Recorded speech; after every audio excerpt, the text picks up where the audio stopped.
All right, folks, John Rush here, host of Drive Radio. My son Richard Rush behind the camera. We're going to walk through a long version of this particular review of the 2015 Lexus NX300h. The H stands for hybrid. One thing I want to point out real quick is the front end. This has the standard front end, or the standard grille, I should say. The F-type vehicles, so that they make this in an F-type, has a honeycomb grille. So if you see one of these running around with a honeycomb grille, you'll automatically know that that's the F-type. But in this particular model, on the hybrid, it uses the standard grille. So come around the front, kind of check it out. This is an all-new vehicle for 2015 for Lexus. I actually went to the launch of this car. It's got a lot of Asian flair to it. And frankly, just from driving it around, it's one of those vehicles that people either love the looks of it or they don't care a whole lot for the looks of it. I'm not saying I've had anybody yet that's hated the looks of it. It's just got a different look to it. This is a car that is actually smaller than the RX. It's not designed to be in the RX family. It's one size smaller. It really is meant to be an urban SUV. This particular model, we've averaged 35 miles to the gallon, so it's worked out absolutely fantastic as far as city driving goes. I've really enjoyed driving it. So I tell you what, let's take a quick drive.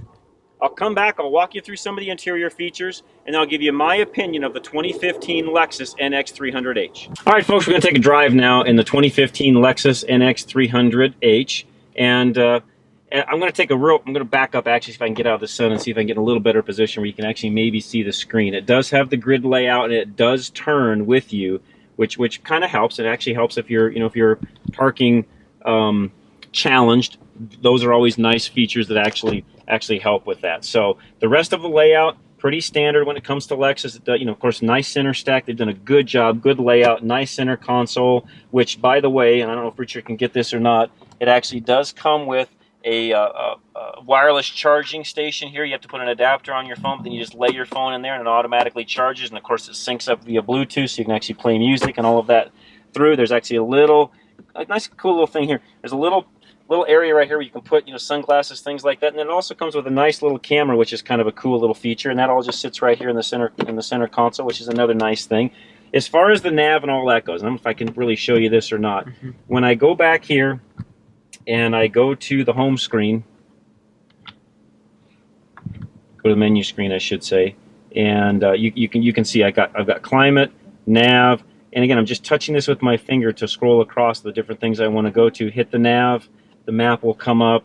And this feature, I will say, their Easy Speak system and what they use to actually talk to the unit, Lexus has done a really, really good job. It's one of our favorite systems. The Entune system works really, really well. The sound system in here is fantastic.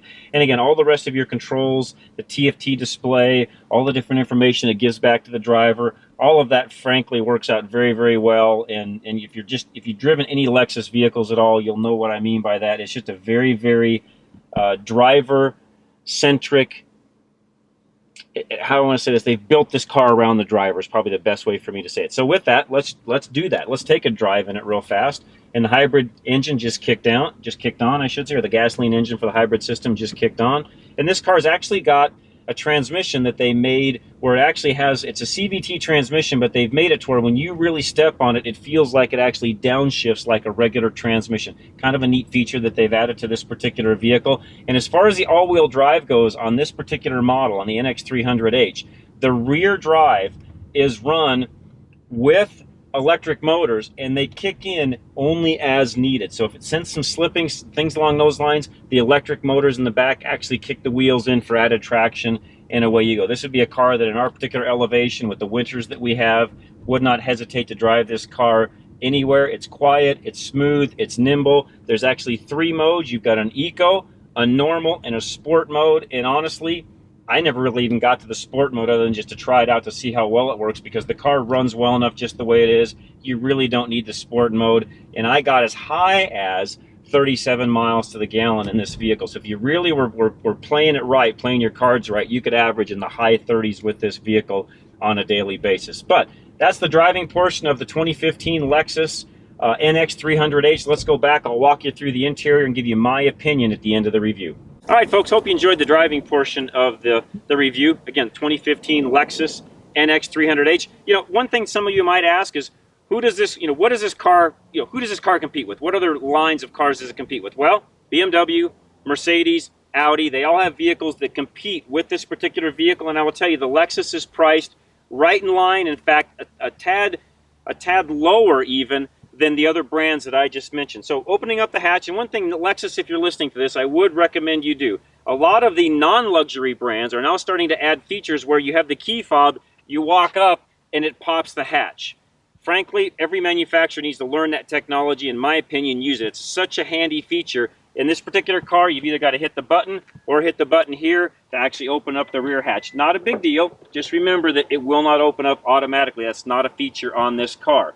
So one thing that you'll notice in the back has a hard shield back here. I should say a shade, you know, or privacy shield is what I'm trying to say. This is a hard cover. I do like that. That's a really nice feature. There's plenty of cargo room back here. It's actually got tie downs here, here, and up above to actually tie things in if you would like to. And we've got this seat actually down right now. And what I will show you is with the push of a button, it'll actually, just one push, pop back up. So that's kind of a neat feature. They can actually, you know, fold and retract all from just a touch of a button back here. So if you got something longer you want to put in, you just hit the button, everything folds down, put all your gear in, and off you go. So coming around to the middle seat here, or the back seat I should say, there's no third row seat, so it is the back seat. One thing I want to point out real quick before I climb in, this seat here, you can adjust the reclining portion of it right here by using that. The other thing that they've done on this car, which is really a cool feature, is they split the battery pack on this particular hybrid. Half the battery pack sits on the driver's side, half the battery pack sits on the passenger side.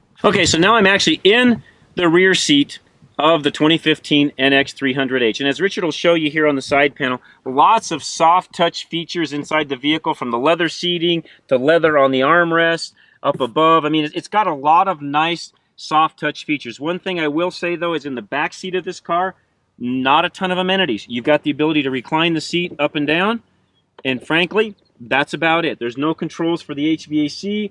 There's no power port. You know, again, this really is a car, in my opinion, that's designed for two people, probably don't have kids, looking to do whatever you need to do, you know, out and around town. Is this a car you could take cross country? Absolutely. But it is a smaller vehicle, just something you should know. So as I climb out and I'll hop in the front seat, Richard will come around and meet us around. One thing I will notice, you notice I'm getting out, really easy getting out. Good headroom, good clearance here, getting in and out. That was a pretty easy thing to do. So if you're a lady, that's something just to note. All right, folks, we're now in the front seat, 2015 Lexus NX300h. And again, as I noted, lots of nice soft touch features. They've, you know, whatever's in the front seat, you know, went into the back seats. They did a really nice job on that. As you look at the seats, you'll see nice perforations. That's for the cooling portion of these seats. They are heated and cooled in the particular model that we're driving. Nice leather on the console. Everything in here, nice soft touch features. Lexus, you did a really bang up job. They did a nice job on the TFT display, you know, that reads out to you for all the driver information. Really, the cockpit of this car, they've designed it really to be more of a sports car feel, and I will tell you, Lexus, you did a really good job making it feel that way. It really is a very, very comfortable car to drive. One thing that's hard to show you in the driving portion is the touchpad here. When I want to work anything on the audio nav system, this is just like a mouse pad on your laptop. Literally, it's a touch feel. You just set your palm here, touch it, click, do whatever you need to do, and it's all right here. Real nice, real handy. But I tell you what, let me do this. Let me give you my opinion. So stay tuned. I'm going to give you my opinion of the 2015 Lexus NX300h. All right, folks, my opinion. Lexus 2015 NX300h. What do I like about this car? It's nimble. It's got a sporty feel. It's got a great interior. It's luxurious. That part I love, and I love the fuel economy of this hybrid that's in this particular vehicle. 35 miles to the gallon is what we average driving it around town, and I did actually some substantial city or highway driving with that and still averaged 35 miles to the gallon. That is fantastic. I love that part of the car. What are some of the negatives? I still think it's a little high priced for what you're actually getting. This is not an RX. It's one step down, and it's not a lot less than the RX pricing. Now, some of you are going to get on there and argue with me and tell me that, you know, no, that's probably fair. You know what? That's all in the eye of the beholder. You're going to have to be the one to go out, look at the pricing, determine whether it fits your budget, whether it fits your lifestyle. Who is this car designed for? Probably a couple with no kids or with maybe one kid.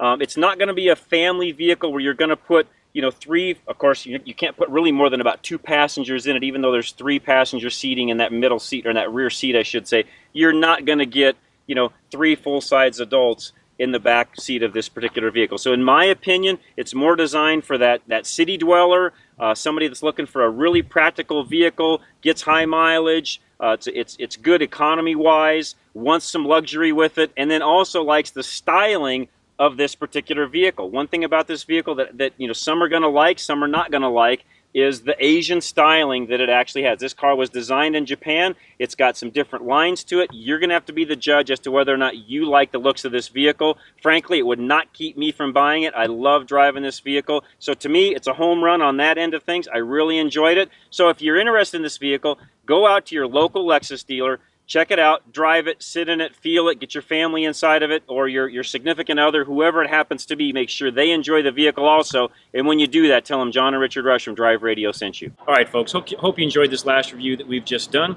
And as always, we say this, but we really do mean it. Get out, drive the car, put yourself, your family, your pet, whatever you're going to do with the vehicle, please get out, get in it, drive it. Make sure when you go and do that, you tell them John and Richard Rush from Drive Radio sent you. For all of our other reviews, content, things that we have, you can check that out at our website, drive-radio.com. Please go and like us on Facebook, facebook.com/driveradio. And of course, you found this on YouTube, because that's where we put all these videos up. Our channel, Drive Radio, all one word. Go check out all the rest of our reviews. Like it, comment, do whatever you need to. We want to be here to help you pick out the right vehicle for you, because as we always say, there's really not too many bad vehicles made today. There's just bad vehicle choices. So with that, I hope you have a great evening, great day, whatever it is. Just enjoy. And again, thanks so much for watching.